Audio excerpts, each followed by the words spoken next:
Students whose learning potential is enormous and move them up to where they belong. All right, so that's what I think we should do for our people. And I kind of close out by saying, I was thinking about also this being the 50th anniversary of Black Power as a slogan that became an entity in itself. And again, like I mentioned already, I see it as a regression. I see Black Lives Matter as a regression from Black Power. It doesn't seem powerful. When I think of Black Lives Matter, I think of somebody trying to plead with a bully to stop beating them up. Yes. But Black Power means hit me again, see what happens. Right. Exactly. Yes. Right. And also, when you deal with power assertion already assumes that our lives already matter, which should be instinctive on our part. And again, like I mentioned already, how can we have Black Power without so-called narrow nationalism, or without nationalism? How can we have that? And then the thing of it is, I don't know of a nation that exists without nationalism. So if you say you're against nationalism or against a black nationalism, you're still supporting the nationalism, just not your own. Right. You're supporting a white nationalism. That's right. Right. So, let me see. Again, Black Power emphasizes race pride and Black autonomy over integration with white society, which I don't really see that working. Getting back to the Bayard Rustin quote about fantasy, I actually think it's more of a fantasy to think that assimilation will ever actually work. Integration will actually work. I think that's more of a fantasy. So in closing, I just would say that I believe that we should return to a focus on Black Power that will bring us to Black nationalism or Pan-African nationalism. And I don't think Black Lives Matter will help us become truly liberated. I see it as a compromise with white supremacy doctrine, where we will accept that doctrine as fact and not attempt to overthrow it as long as some of us end up being treated better. Yes. So, thank you.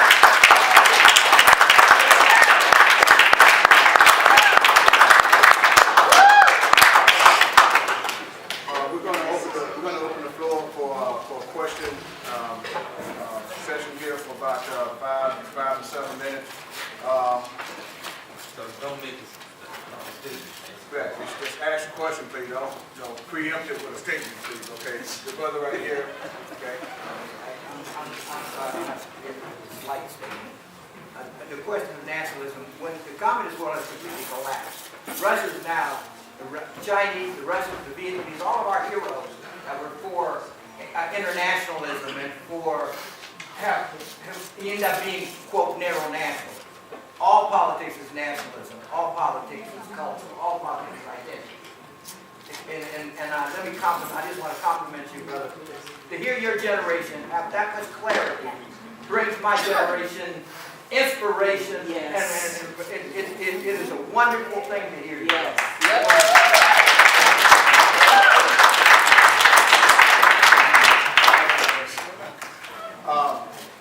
What is your take and opinion on these standardized tests being imposed on our young kids? I'm talking 5, 6, 7 years old, and defining them as being, slow or whatever. With everybody in this room knows you cannot give a kid 6 years old, 7 years old a test and tell me what he or she is going to be 10 or 12 years from now.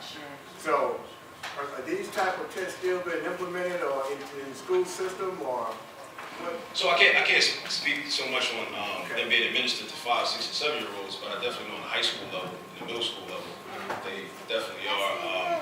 Primarily, I think a few things about them.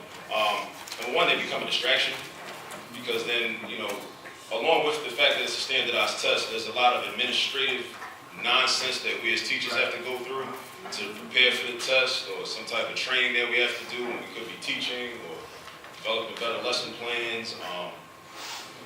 And a lot of the times, especially with a subject like mathematics, which is cumulative, which each subject builds upon a prior knowledge from the previous year or 2 years ago or 3 years ago.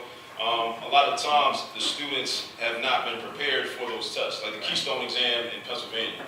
As a 9th grader, you may take an Algebra 1 Keystone. But if in middle school, if you're being taught that, then the test should be a non-issue. But people know what's in the curriculum of the schools, of the middle schools and the elementary schools, but it's not being taught. And I think there's a top-down approach.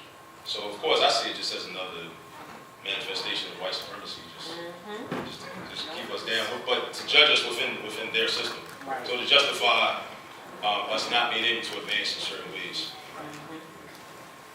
Right here. Go ahead, brother. Next question. I spoke about that Black Lives Matter is essentially a core product or like a core ideological product. We heard earlier about economy and education, and like since we live in a capital marketplace, essentially, we have to work with selling an ideology, selling products to students, people who are currently consumers of clothes and shoes, like I am, basically.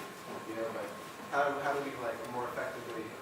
And you say we should go back to Black Power as an ideology, which is more effective. But how do you like brand that and market it to appeal to a generation whose economy is being pushed into us, it's patronizing white supremacy and capitalism? How do you reconcile the disparity between what people want to spend their money and their pensions on, and how to package something that's more useful to appeal to them? Good question. So you're saying how would we market Black Power essentially? Well, yeah, essentially, like your sweater is very interesting because it's like a classical archetype that people buy just because they like the helvetica lettering and like the design. Right. But like there's an intellectual or an ideological background to like the presentation of this information. Like, do you see like organizations that are presenting information like an interesting way?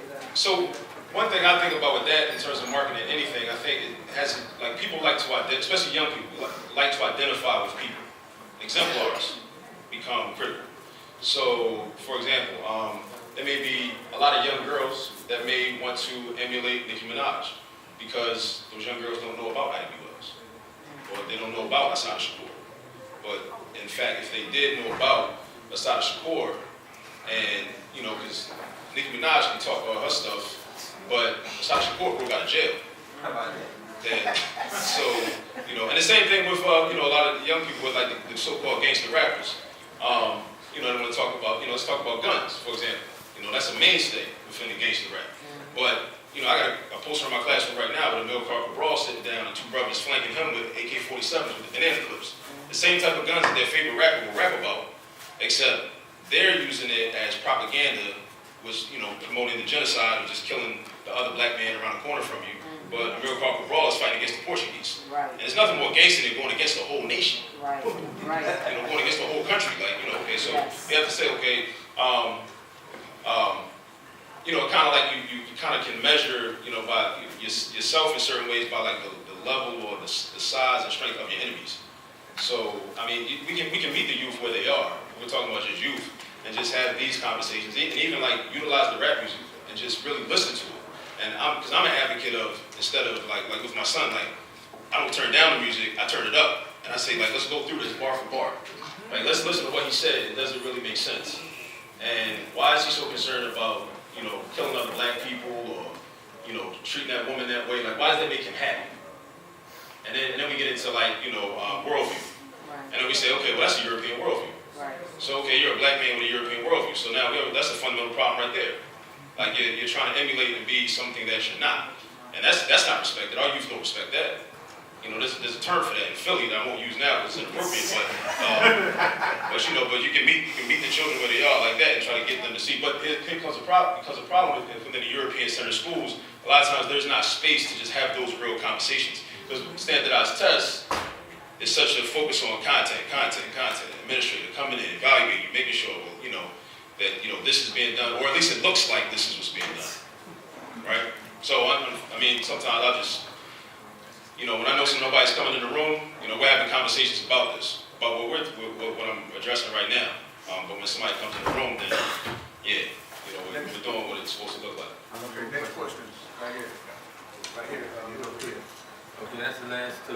I ask, how do you think we're going to be able to get this message or this kind of thinking to the masses?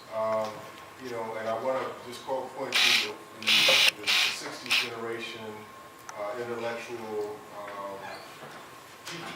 Let's say maybe Giovanni and you know, the ones that are now, a lot of them are now working at the big white schools, collecting the big paychecks, and we rarely see them coming to the colleges, the black colleges, where, you know, this place should probably be filled to capacity if we're promoting it in the proper way.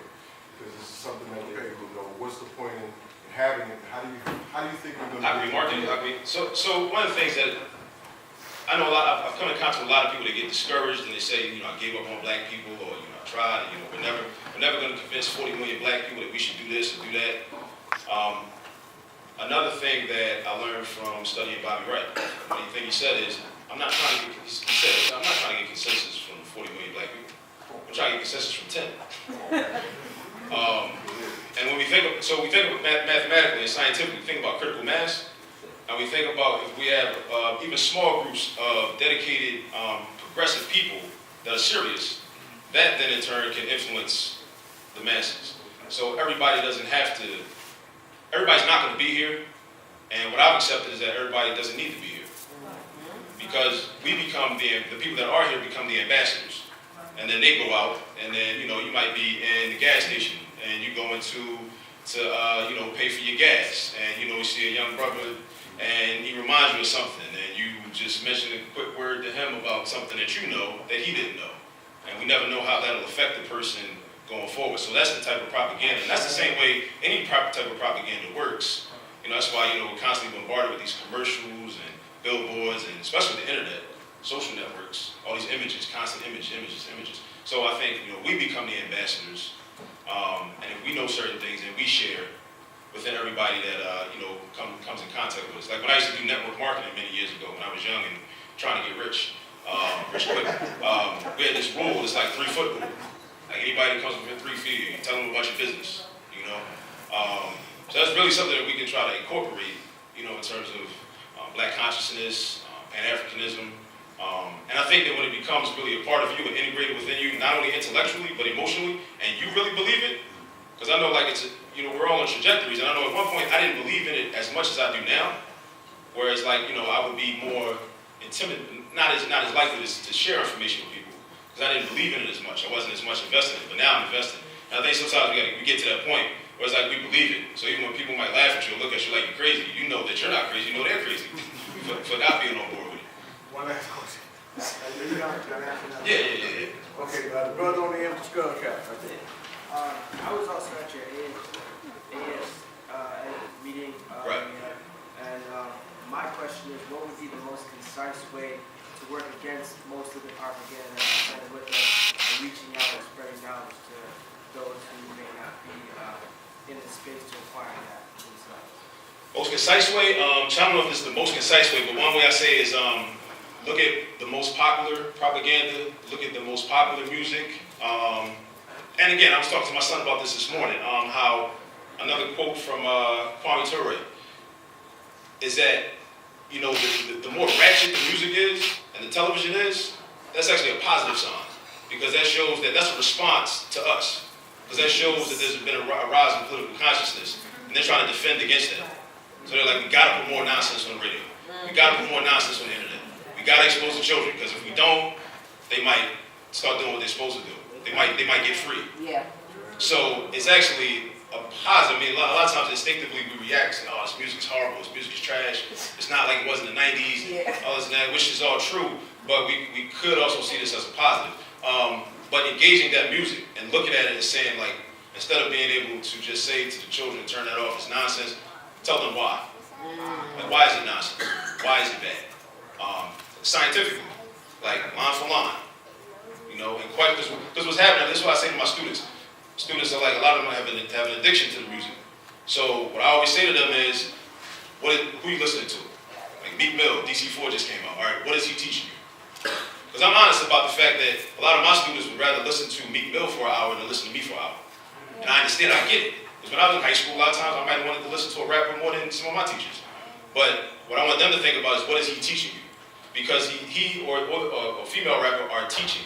That's what they're doing. They're teaching you a lifestyle, they're teaching you a worldview, They teach you ideology. And even if they're not telling you, okay, yes, you should do this, they're telling you what they did in the hopes that you will identify with them and then want to go emulate and live that lifestyle.